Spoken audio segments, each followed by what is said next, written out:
قبر ہماری منزل ہے، غفلت اس کی رکاوٹ ہے۔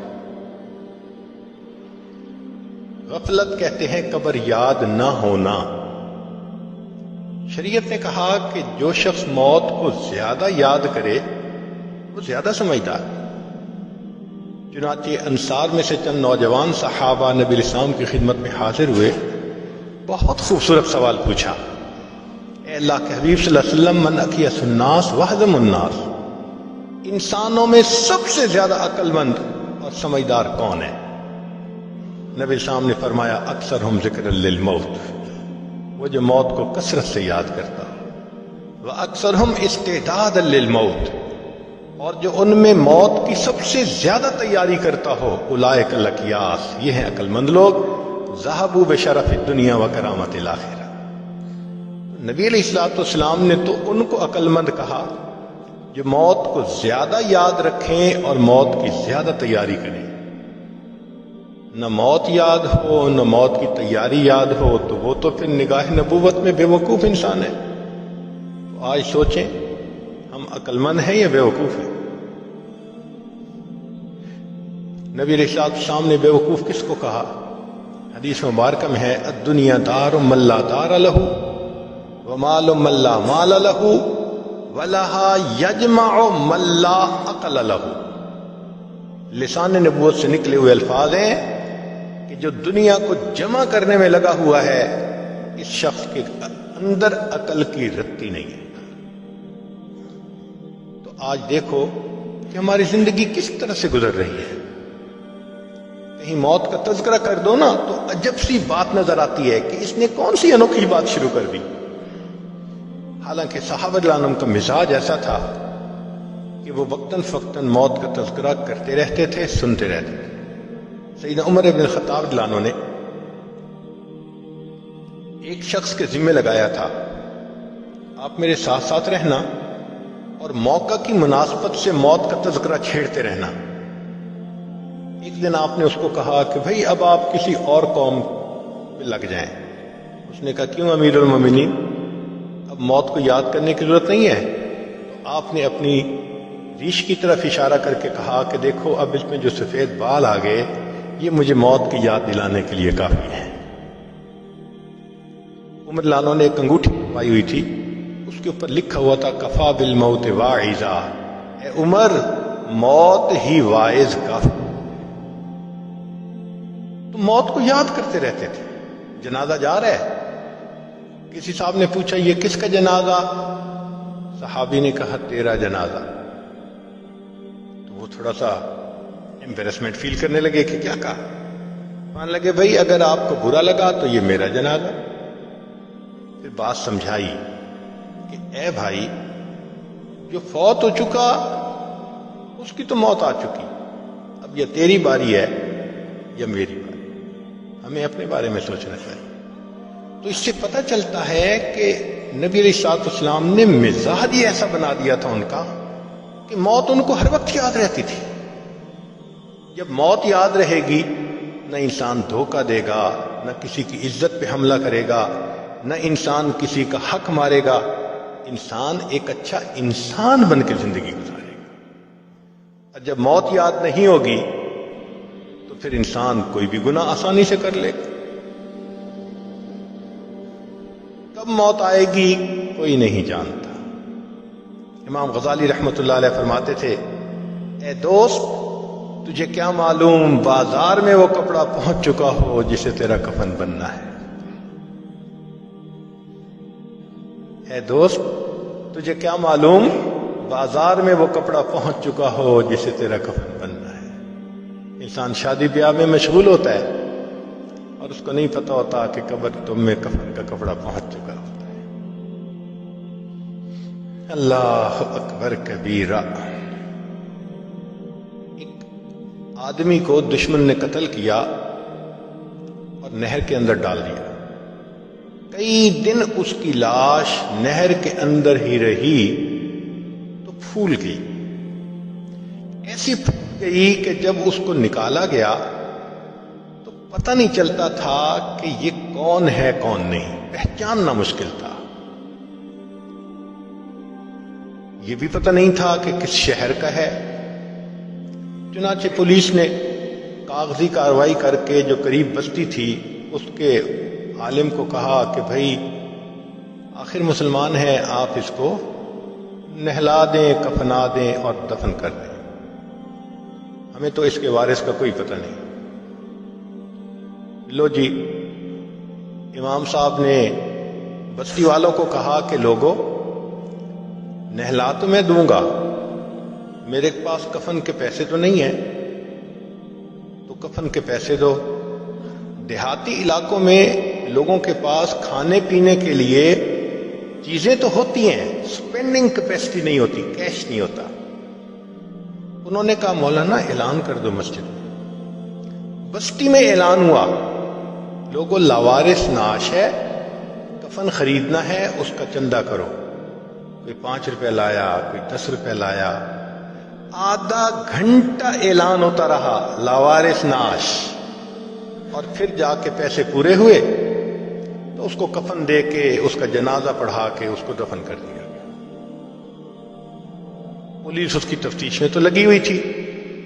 3 مہینے کے بعد کیس کی حقیقت کھلی تو پتہ چلا کہ وہ ایک علاقے میں ایک پورے گاؤں کا نمبردار تھا،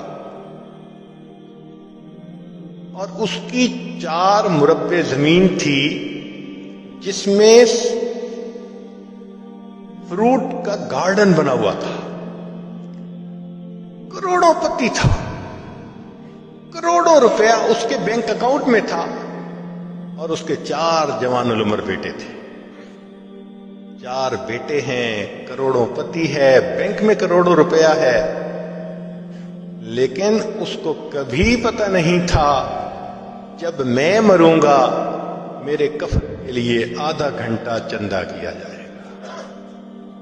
وارث مان نہ کری وارثاں دا، رب بے وارثا کر مار دائی۔ فرماتے ہیں کہ اے وارث، تو اپنے وارثوں کا مان نہ کرنا، اللہ تعالیٰ کبھی کبھی بندے کو لاوارث کر کے مار دیا کرتے ہیں، کیا پتہ کس حال میں موت ہے۔ ایک شخص 5ویں منزل پہ کوئی کام کر رہا تھا، ونڈو میں پاؤں جو اس کا اکھڑا اور کوئی چیز ٹوٹی تو وہ نیچے سڑک پر آ کر گرا، اور میٹل روڈ تھی، مگر اللہ کی شان، نہ ہڈی ٹوٹی، کوئی فریکچر نہیں ہوا، نہ خون نکلا، ایسے لگتا تھا کسی نے اس کو کیچ کر کے زمین کے اوپر رکھ دیا۔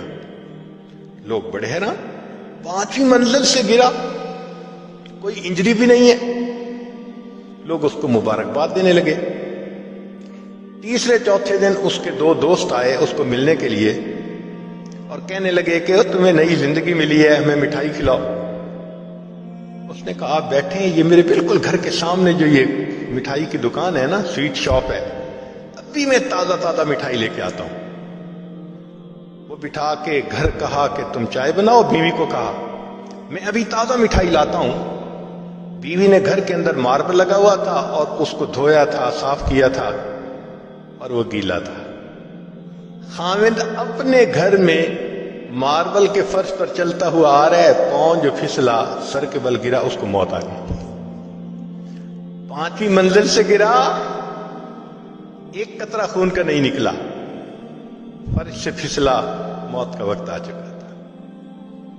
ہمیں کیا پتہ کب موت آنی ہے، اس لیے نبی اسلام نے فرمایا کن فی الدنیا کأنک غریب او عابر السبیل، دنیا میں ایسے زندگی گزارو جیسے کوئی مسافر ہوتا ہے یا جیسے کوئی پردیسی ہوا کرتا ہے۔ جو پردیسی ہوتے ہیں نا، ان کے ذہن میں ہر وقت ہوتا ہے ہم نے واپس جانا ہے، ہم بھی یہاں پردیسی ہیں۔ ہر وقت یہ سوچ رہنی چاہیے کہ ایک دن ہم نے واپس اپنے وطن جنت جانا ہے، مگر غفلت آ جاتی ہے، اور غفلت بھی کیسی کہ بندے کو مرنا یاد ہی نہیں۔ ایک بڑے میاں تھے، 85 سال عمر تھی۔ ایک مرتبہ اس عاجز نے ان سے بات کی کہ اب تو ہماری ریٹائرمنٹ کی عمر ہے، مجھے بھی چاہیے کہ میں اللہ اللہ کروں، نیکی کروں، آپ بھی اللہ اللہ کریں۔ تو بات سن کے وہ بڑے میاں نے اپنے گھٹنے کو پکڑا، کہنے لگے پیر صاحب دعا کرو یہ گھٹنے کی درد ٹھیک ہو جائے نا، پھر میں نماز شروع کر دوں گا۔ جو 85 سال کی عمر میں گھٹنے کے درد ختم ہونے کا منتظر ہو کہ پھر نماز شروع کروں گا، یہ دھوکہ نہیں تو کیا ہے؟ عرفات کے میدان میں وقوف کا وقت ہے، لوگ دعائیں مانگتے ہیں، کئی تو لمبی مانگتے ہیں اور کئی ہم جیسے کم ہمت تھوڑی سی دعا مانگ کے تھک جاتے ہیں۔ تو ہم نے دیکھا ایک بڑے میاں دو نوجوانوں کے ساتھ ہنسی مذاق کی باتیں کر رہے تھے، تو حیرت ہوئی، اللہ وقوف کا وقت ہے اور اس وقت میں بڑے میاں ہنسی مذاق کی باتیں۔ تو میرا دل چاہا کہ میں ان کو تھوڑا یاد دہانی کرواؤں، اور جب سنا تو ماشاءاللہ وہ نوجوانوں سے شادی کی باتیں کر رہے تھے، ٹاپک بھی یہ اور وقوف عرفات کا وقت۔ تو میں نے پوچھا بڑے میاں کیا حال ہے؟ کہنے لگے جو گزر جائے واہ واہ ہے، جو گزر جائے واہ واہ ہے۔ حالانکہ جو گزر رہی تھی وہ تو آہ آہ تھی۔ تو پوچھا آپ کی عمر کتنی ہوگی؟ کہتے ہیں ویسے تو 72 سال عمر ہو گئی، لیکن دل میرا 27 سے اوپر نہیں گیا۔ میدان عرفات میں وقوف عرفہ کے وقت اگر 72 سال کی عمر کا بندہ یہ جواب دے کہ عمر تو میری 72 سال ہو گئی، دل 27 سے اوپر نہیں گیا، یہ دھوکہ نہیں تو پھر کیا ہے؟ تو قبر ہماری منزل ہے، مگر غفلت اس کا دھوکہ ہے، اس کی رکاوٹ ہے۔ نتیجہ کیا ہوتا ہے کہ ہم ہر کام اپنا ٹھیک کرنے کے عادی ہوتے ہیں، دفتر کا کام، بزنس کا کام، گھر کا کام۔ اگر کوئی رہ جاتا ہے تو وہ آخرت کا کام رہ جاتا ہے۔ نماز قضا ہو گئی، فجر میں آنکھ نہیں کھلتی، ذرا دیر سے سوتے ہیں، آج دعوت پہ چلے گئے اس لیے فجر نہیں ہو سکی، ان چیزوں میں لگ کے فجر نماز قضا ہو جانا یہ تو بہت بڑی الارمنگ کنڈیشن ہے۔ جو کچھ سنا تھا اللہ اس پر عمل کرنے والا اور آگے لوگوں تک پہنچانے والا بنائے۔ مزید اصلاحی بیانات کے لیے ہمارا یوٹیوب چینل ایمان یقین کو سبسکرائب کریں۔